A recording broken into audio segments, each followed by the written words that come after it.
I thought I was clever. I thought I had it all figured out. I was so wrong it nearly destroyed me.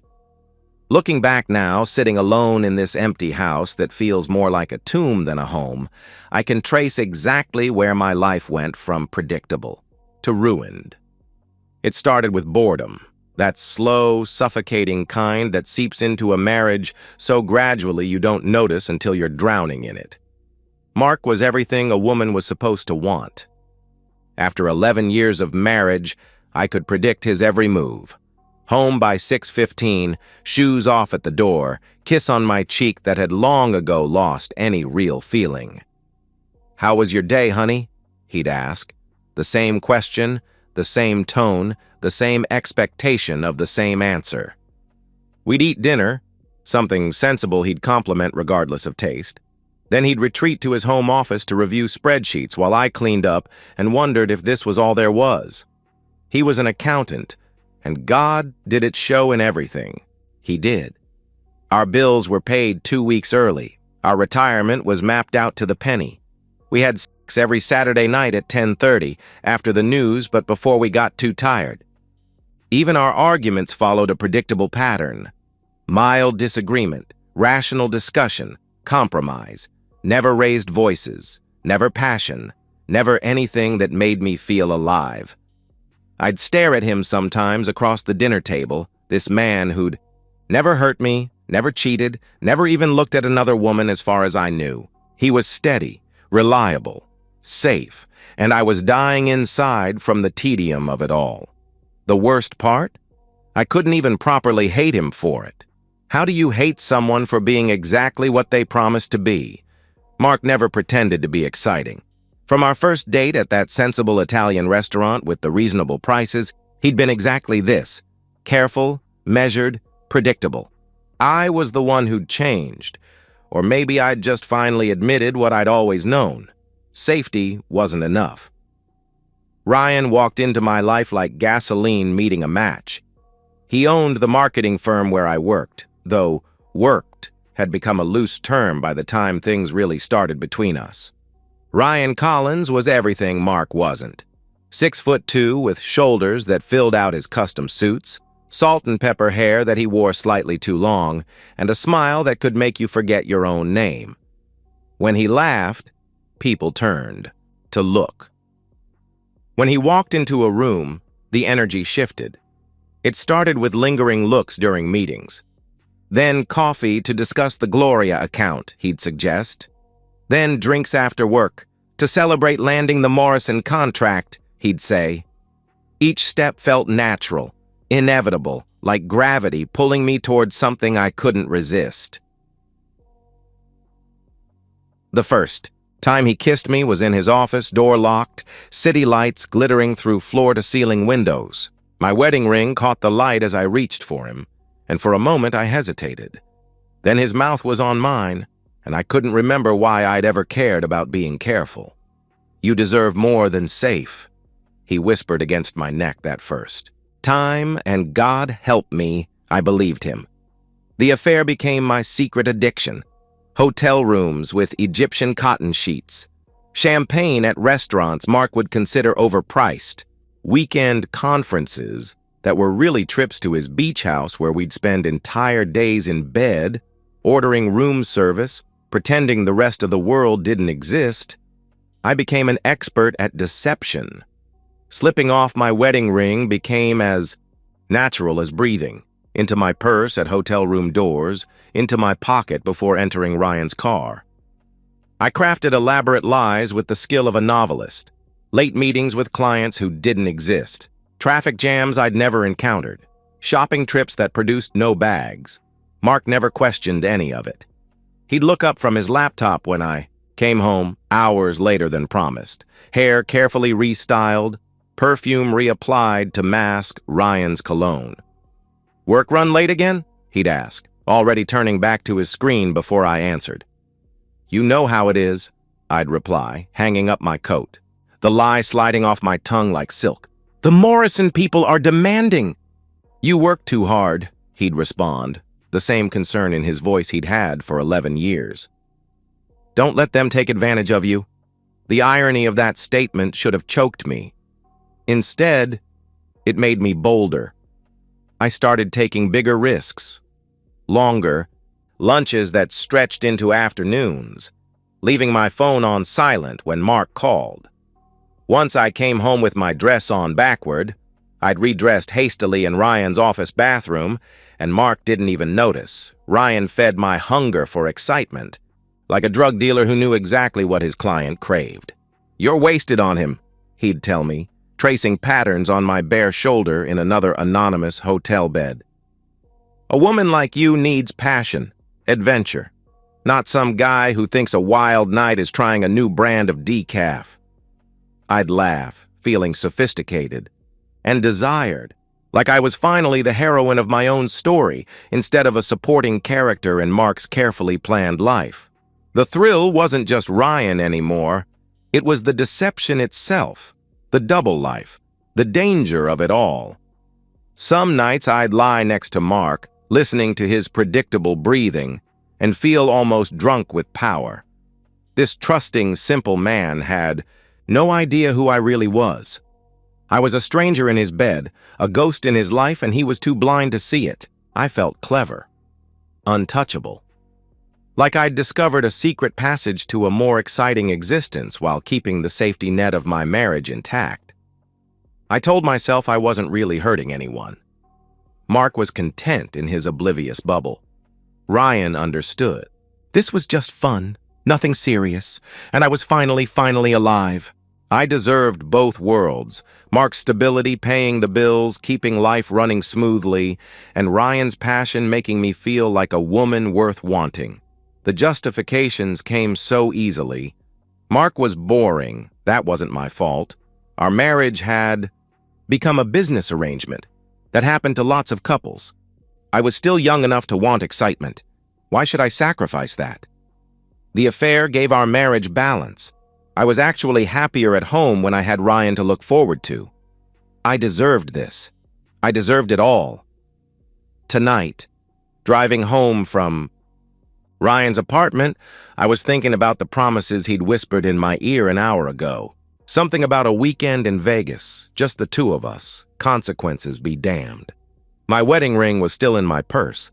I'd gotten lazy about putting it back on immediately. Mark wouldn't notice anyway. He never noticed anything, I was thinking. About Ryan's hands, his laugh, how easy it had become to fool my trusting husband. The deception had become so perfect, so effortless. I never expected to find Ryan's car in my driveway or what was waiting inside it.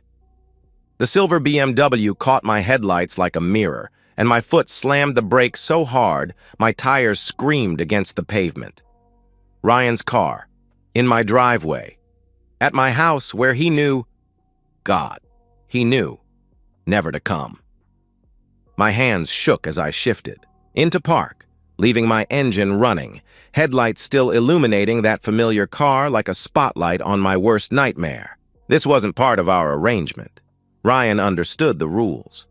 His world and my home world were supposed to be separate, parallel lines that never touched. I approached the BMW slowly, my heels clicking against the driveway in a rhythm that matched my hammering heart. The driver's seat was empty. Maybe he was waiting inside? But no, Ryan didn't have a key. Mark would have. The thought died as I reached the driver's side window and looked inside. Blood. So much blood. Dark stains splattered. Across the cream leather seats, the steering wheel pooled in the cup holders. The passenger seat was a horror show. Duct tape tangled in the seatbelt, strips of it stuck to the leather with what looked like dried blood cementing them in place, as if someone had been bound there, had fought desperately to get free. My legs gave out.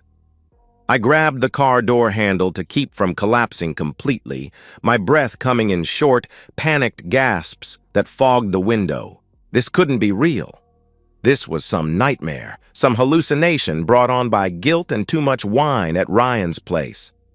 But then I saw it, and the scream that tore from my throat was barely human. My wedding ring sat precisely centered on the Dashboard, positioned like evidence at a crime scene. The ring I'd carelessly slipped off 100 times, tossed into purses and pockets like it meant nothing. The ring that should have been on my finger but never was, when I was with Ryan. It sat there now, gleaming under the dome light, surrounded by blood splatter like a museum piece displaying my betrayal. I stumbled backward, my heel catching, sending me sprawling onto the concrete. The pain in my palms barely registered through the terror flooding my system. I scrambled to my feet and ran toward the house, Ryan's name dying on my lips as a new fear took hold. "Mark!" I burst through the front door, which I only now realized had been unlocked. "Mark, are you here? Mark?" The house answered with silence. I tore through every room, yanking open closets, checking the bathroom, even looking behind the shower curtain like a child checking for monsters. His office was empty, computer off, papers neatly stacked as always. Our bedroom was undisturbed. Bed still made from this morning. "Mark, please!" My voice cracked, echoing through the empty house. "This isn't funny. Where are you?" But even as I called out, I knew Mark would never do this. He didn't have a dramatic bone in his body. He'd never staged something like this, wouldn't even know how. My phone was in my hand before I consciously decided to call 911. The operator's calm voice felt surreal against my panic. "There's blood," I gasped. "In a car, in my driveway. My husband is missing and there's so much blood." "Ma'am, I need you to calm down. Are you in immediate danger?" the operator asked. I don't know, I cried. "Just send someone." "Please!" The next 20 minutes passed in a blur of flashing lights and uniforms. Police cars blocked the street. Neighbors emerged from their houses, robes hastily thrown over pajamas, watching my life implode from safe distances. Detective Morrison was the first to approach me after examining the car. She was younger than I expected, sharp-eyed with the kind of focused intensity that made me feel like she could see straight through my skin to every lie I'd ever told. "Mrs. Carter, I need you to tell me exactly what happened tonight," she said. "I came home and found the car," I replied, wrapping my arms around myself. "My husband is missing. I don't understand what's happening." "Whose vehicle is this?" she inquired. The question I'd been dreading. "It belongs to Ryan Collins, my boss." Her eyebrows rose slightly. "Your boss? And why would your boss's car be in your driveway?" "I don't know," I answered. The lie came out too sharp, too defensive. "When did you last see Mr. Collins?" She continued. My mouth went dry. "Earlier tonight, we were discussing a project." "At his apartment?" she pressed. The question hit like ice water. How did she know? "Yes," I admitted. "And your husband?" "This morning, before he left for the office." Detective Morrison studied me for a long moment. "Mrs. Carter, I'm going to need you to be completely honest with me. Is there anything about your relationship with Mr. Collins that might be relevant here?" The other officers were watching now, their expressions shifting from professional concern to something harder. I could see them adding up the pieces: boss's car, missing husband, nervous wife coming home late. My voice cracked. "We were having an affair." The admission hung in the air like a confession at a murder trial. Detective Morrison's expression didn't change, but something in her eyes sharpened. "How long?" she asked. 6 months, I answered. "Did your husband know?" "No. I didn't think so." "He never said anything," I replied. She made a note. "And now both men are missing. And there's blood in your lover's car, which is mysteriously in your driveway. Plus your wedding ring, which I assume you weren't wearing tonight, is displayed in the vehicle." The weight of how this looked crashed over me. Wife having an affair.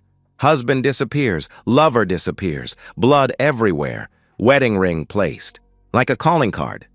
I would never, I started.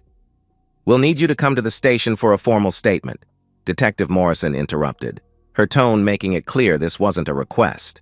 "And we'll need to search the house." "But Mark could be hurt somewhere. Ryan could be—" "Shouldn't you be looking for them?" I pleaded.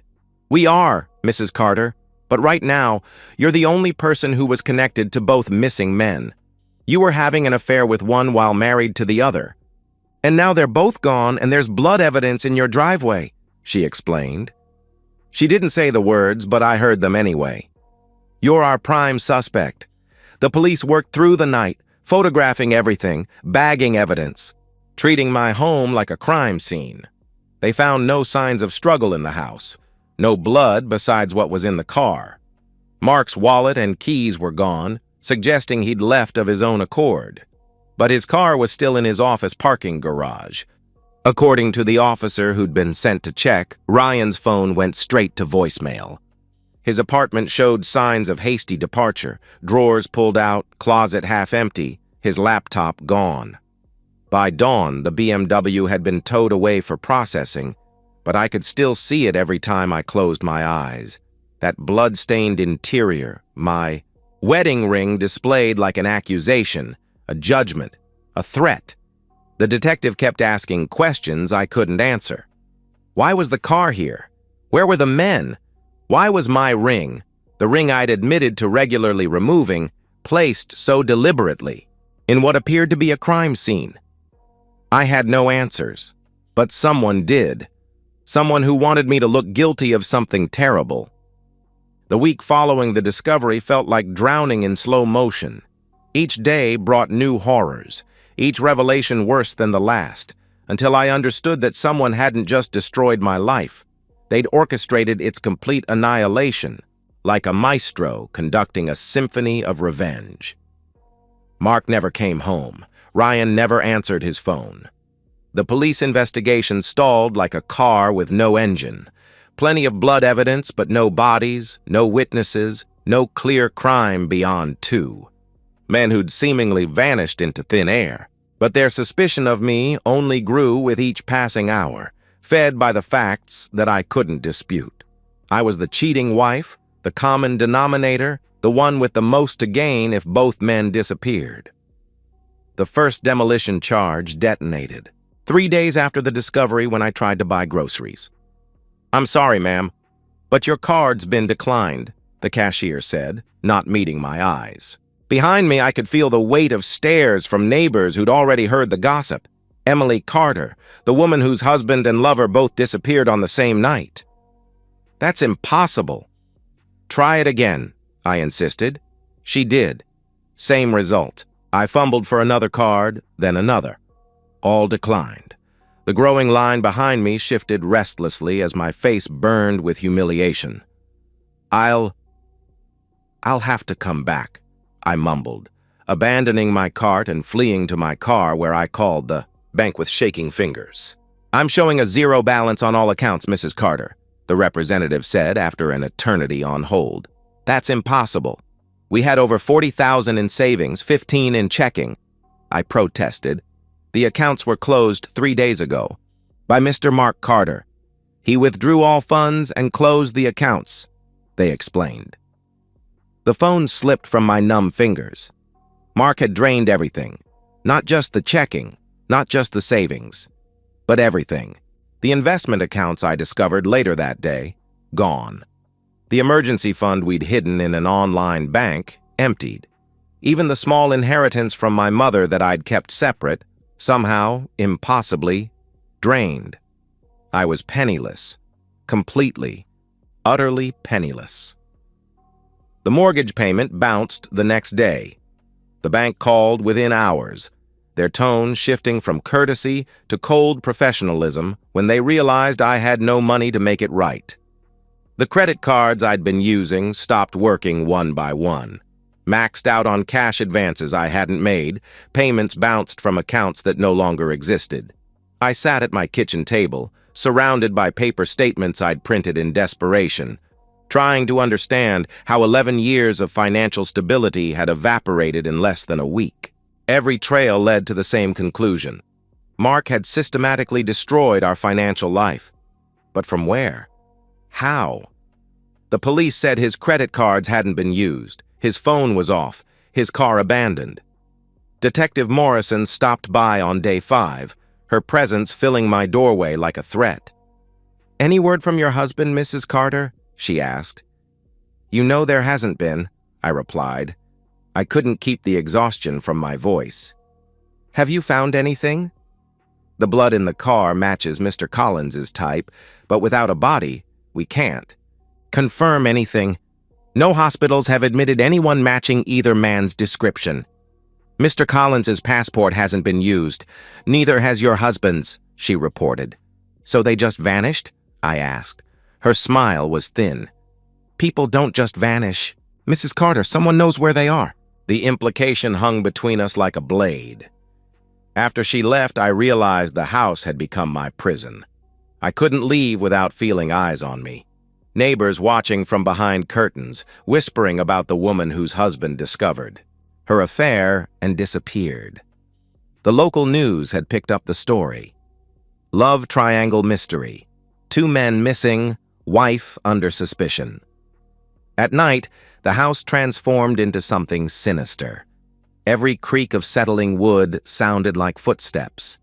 Every shadow through the curtains looked like a figure watching.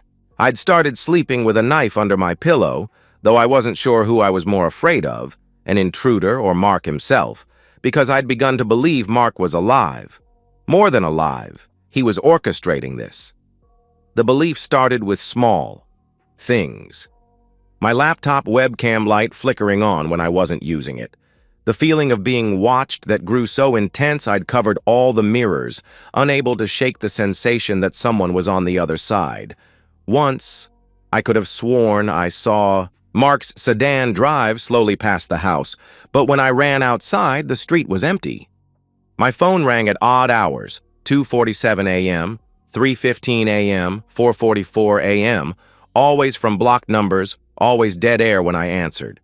The landline we'd kept for emergencies would ring once, then stop, like someone checking if I was home. "Hello?" I'd whisper, into the darkness. "Mark? Is that you? Please, just talk to me." But there was never an answer. Just the dial tone and my own ragged breathing. Ryan's disappearance was different, but equally complete. His apartment had been cleared out, not professionally cleaned as I'd first thought, but hastily evacuated. His assistant said he'd sent an email about a family emergency and taking indefinite leave, sent the same night he'd disappeared. The timestamp was 11:47 p.m., after I'd left his apartment, after his car had appeared in my driveway with blood everywhere. I tried everything to reach him, called his brothers in Seattle. They hadn't heard from him. Messaged his ex-wife. She told me to lose her number. Even drove to his weekend house, finding it locked and dark with mail piling up. It was as if Ryan Collins had been erased from existence, leaving me holding the bag for whatever had happened in that blood-soaked BMW. By the end of the week, I understood the totality of my destruction. No money, no husband, no lover, no job. The firm had suggested I take unpaid leave while the investigation was ongoing. My reputation was destroyed, my neighbors avoided me, and the police circled like vultures, waiting for me to confess to crimes I didn't commit. But the worst part was the calculated nature of it all. This wasn't random bad luck or the natural consequences of my affair. Someone had orchestrated this with intimate knowledge of my life, my schedule, my weaknesses.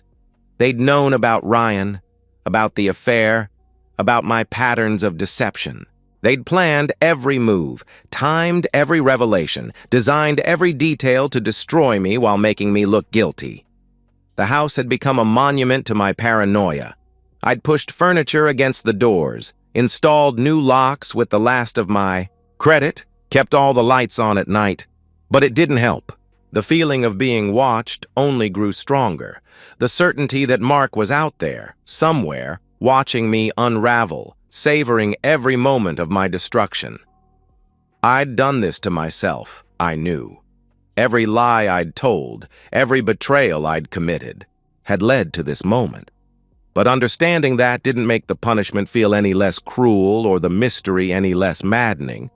I was trapped in my own house, waiting for the next move in a game where I didn't know the rules, facing an opponent I couldn't see, serving a sentence for crimes that went deeper than just adultery. The silence had weight now. It pressed against my eardrums, filled my lungs, made the empty house feel like it was slowly suffocating me. 2 weeks since the discovery, and the quiet had become a living thing that reminded me every second of what I'd lost, or what had been taken from me. Sleep was a memory from another life. I'd given up on the bedroom. Too many shadows. Too many angles where someone could be watching. Instead, I curled on the couch, wrapped in a blanket that still smelled faintly of Mark's cologne, jumping at every sound the house made in the darkness. The curtains stayed drawn day and night. I'd tried leaving them open once, but the feeling of being observed grew so intense I'd yanked them closed with such force I'd torn one from its rod. It hung there now, crooked and pathetic, like everything else in my life. My phone sat silent on the coffee table. No one called anymore except debt collectors and Detective Morrison, who'd grown increasingly frustrated with my lack of new information. Friends had distanced themselves. Susan claimed she needed space to process. Jennifer said her husband didn't want her involved in drama, and Patricia simply blocked my number. I'd become social poison, the woman everyone whispered about, but no one would actually help. The house felt different now, corrupted by Mark's absence and my guilt. His office door stood open, the room exactly as he'd left it, papers still arranged in his obsessively neat stacks. Sometimes I'd stand in the doorway trying to understand how I'd missed it, the planning, the rage, the capability for this kind of psychological warfare. Had it been hiding under that boring exterior all along? Or had my betrayal transformed him into something I'd never imagined he could be? During the endless daylight hours, I'd developed a routine of paranoia. Check. The locks, front door, back door, windows, garage. Peer through the peephole, seeing only the empty street, but knowing someone was out there. Check the locks again. Return to the couch. Listen to the silence. Repeat. The mailbox had become a source of terror. I'd wait until full darkness to retrieve the mail, sprinting to the curb and back like something might grab me if I lingered. Bills I couldn't pay, legal notices about the mortgage, and once, horrifyingly, a vacation postcard with no postmark, no message, just a photo of a beach that looked exactly like the one where Ryan and I had spent a weekend 2 months ago. I'd torn it to pieces with shaking hands, but I could still see it when I closed my eyes. My reflection had become unrecognizable. The woman in the mirror had hollow eyes, unwashed hair, skin pale as paper from never leaving the house. I'd lost 15 pounds from forgetting to eat, from the constant nausea of anxiety. Sometimes I'd catch sight of myself and think it was someone else, an intruder, and the scream would be halfway up my throat before I realized it was just me, haunting my own life. The paranoia had evolved beyond simple fear into absolute certainty. Mark was alive. He was out there, watching, waiting, savoring my destruction like a fine wine. Every instinct screamed it. Every fiber of my being knew it. With the same certainty, I knew my own name. I'd see shadows moving past the windows, too quick to be wind, too deliberate to be imagination. A figure at the edge of my vision that vanished when I turned. Once, I was sure I saw Mark's car parked 3 houses down, just sitting there in the darkness. I'd grabbed the knife from under my pillow and crept outside, but the street was empty, leaving me standing in my pajamas, armed and insane-looking, while Mrs. Gloria watched from her window and probably called the police again. They'd stopped, responding to my calls about prowlers, about strange noises, about feeling watched. Detective Morrison had told me bluntly that without evidence, without sightings confirmed by anyone but me, there was nothing they could do. Maybe you should talk to someone, she'd suggested, meaning a therapist, meaning she thought I was losing my mind. Maybe I was. The worst times were between 3 and 4 a.m., the dead zone when the world felt empty except for me and whoever was watching. I'd sit in the darkness, knife in my lap, listening to the house breathe around me. Sometimes I'd hear something, a creak that wasn't the house settling, a whisper that wasn't wind, and I'd freeze, every muscle locked, waiting for Mark to finally show himself. "I know you're there," I'd whisper to the darkness. "I know you're watching. Just come out. Just end this." But he never did. If it was even him. If I wasn't just going insane, creating phantoms from guilt and isolation. The wedding ring haunted me most of all. That image, my ring centered on the bloodied dashboard, had burned itself into my retinas. I'd see it every time I blinked, this symbol of my broken vows transformed into evidence of my guilt. The police still had it, evidence in a case that would never be solved, a mystery that would never be explained. I'd started leaving lights on in specific patterns, changing them each night like a code. If Mark was watching, I wanted him to know I knew. Kitchen light on, bedroom off, then bathroom on, living room off, sending messages to no one or to someone who might be documenting my descent into madness. The money situation had passed from crisis to catastrophe. The foreclosure notice had arrived yesterday, 30 days to vacate, 30 days before I'd be homeless as well as penniless. I'd laughed when I read it, actually laughed until I was sobbing, curled on the floor, understanding that this was the final act of my destruction. Even the house, this prison that had become my whole world, would be taken from me. Ryan remained a ghost. The investigation into his disappearance had stalled completely. His blood in the car, but no body. No credit card usage. No phone activity. The business was being run by his partners, who'd made it clear I was never to contact them again. The police theory was that he'd fled after some kind of altercation, but I knew better. Whatever had happened to Ryan, Mark was behind it. I was certain of it the way I was certain the sun would rise, even if I couldn't prove it, even if no one believed me. Sometimes, in my more lucid moments, I could appreciate the genius of it. Mark had destroyed me without laying a finger on me, without showing his face, without leaving a single piece of evidence that pointed to him rather than me. He'd turned my affair into a weapon that destroyed my entire life, leaving me alive to suffer in the wreckage. Other times, the paranoia would surge back, and I'd be convinced he was in the house with me somehow. In the walls, in the attic, in the basement I'd stopped going into because the darkness down there felt alive. I'd hear breathing that wasn't mine, footsteps that matched no one's movement, whispers that might have been wind or might have been Mark listing all the ways I'd betrayed him. The transformation was complete. I'd gone from a woman who thought she was clever, who thought she could have it all, to this, a paranoid, isolated wreck jumping at shadows and talking to ghosts. Every moment of terror was payment for every lie I'd told, every time I'd slipped off my wedding ring, every night I'd come home to Mark with another man's scent on my skin. The guilt and fear had twisted together into something that felt like madness, or maybe clarity. Maybe this was what it felt like to finally see the truth of what I'd done, what I'd destroyed, what I'd become. The BMW is gone now, towed away weeks ago, but I still see it every time I look at the driveway. The blood. The duct tape. My wedding ring displayed like a museum piece documenting my betrayal.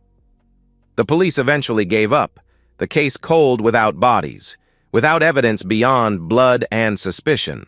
Detective Morrison's final visit was brief. They'd keep the case open, she said, but without new leads, there was nothing more they could do. The look she gave me said everything. "We know you're involved somehow, even if we can't prove it. The house will be gone in 10 days. Foreclosure final. I've packed nothing because I have nowhere to go, no money to get there. I sit in the same spot on the couch where I've spent the last month, watching shadows, listening to silence, waiting for something I can't name. The paranoia has settled into something worse than fear.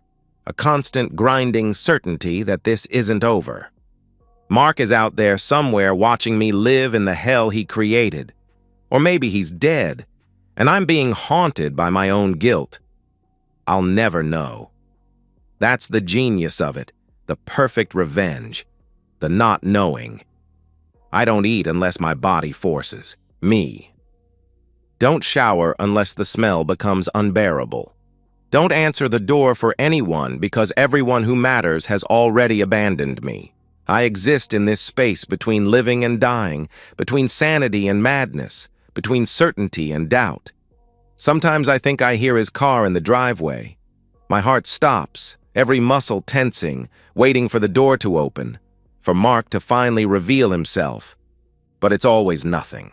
A neighbor, a delivery truck, the wind. The anticipation is killing me slowly, which maybe was always the plan. Ryan never reappeared. No body was ever found. He exists now only in police files and my nightmares. Another ghost in a house full of them. I wonder sometimes if Mark killed him, if that was really Ryan's blood in the car, or if somehow they were working together. The theory sounds insane even to me, but insanity and I have become intimate friends. The neighbors avoid my house like it's cursed. Children cross the street rather than walk past my yard. The mailman leaves packages at the curb rather than approach. The door. I've become a cautionary tale, a living ghost story about what happens when you think you're clever enough to have it all. Every night I perform my ritual. Check the locks, close the curtains, grip the knife. Sit in darkness. Listen. Wait. Wonder if tonight will be the night Mark finally shows himself, finally ends this psychological torture with something more direct. Part of me wants him to. Anything would be better than this endless uncertainty, this slow dissolution of self. But another part knows this is exactly what he wants, if he's even alive, if this isn't all in my head. He wants me to suffer in uncertainty forever. To never know if he's watching, to never know if he'll come back, to live every day in fear of the moment he might walk through that door. The wedding ring haunts me most in the quiet hours before dawn. Such a simple thing. A band of gold I'd treated so carelessly, slipping it on and off like it meant nothing. Now it means everything. It's evidence of my guilt, symbol of my betrayal, the last thing connecting me to the life I destroyed. With my own hands, I've started seeing things that aren't there. Mark's face in windows, Ryan's body in the backyard, blood that vanishes when I look directly at it. The line between real and imagined blurred beyond recognition weeks ago. Maybe I'm insane. Maybe that was always the plan, to drive me so deep into paranoia that I'd destroy myself, saving him the trouble. 10 days until I lose the house. 10 days to figure out how to survive with no money, no friends, no family willing to help the pariah I've become. 10 days of sitting in this empty shell that was once my home, waiting for something I can't name from someone who might not exist. Now, I don't know what's worse. The thought that my husband is gone forever, taken by whatever violence happened in that BMW, leaving me to wonder eternally what became of him. Or the possibility that one day, when I least expect it, when I've finally started to believe I'm safe, when I've just begun to rebuild some semblance of a life from these ashes, he'll come back for me. The waiting is my punishment. The uncertainty is my prison. And somewhere, maybe, Mark is watching me serve the life sentence he designed. Not behind bars, but behind the walls of my own mind, trapped forever in the perfect deception I thought I was running, never knowing. I was the one being deceived all along. I sit in the darkness, listening to the empty house breathe around me, and wait for whatever comes next. Even if what comes next is nothing at all. Even if the waiting never ends. And so, we've reached the end of today's story. Was it what you expected, or did it take a twist you didn't see coming? I'm curious to hear your thoughts. Share them in the comments below, and let's get a conversation going. If this story kept you hooked, make sure to hit that like button. And if you're new here or just haven't subscribed yet, now's the perfect time to join our community. I bring you fresh, captivating stories every day, so click that subscribe button and turn on notifications so you never miss out. Thanks for watching, and I'll see you in the next one.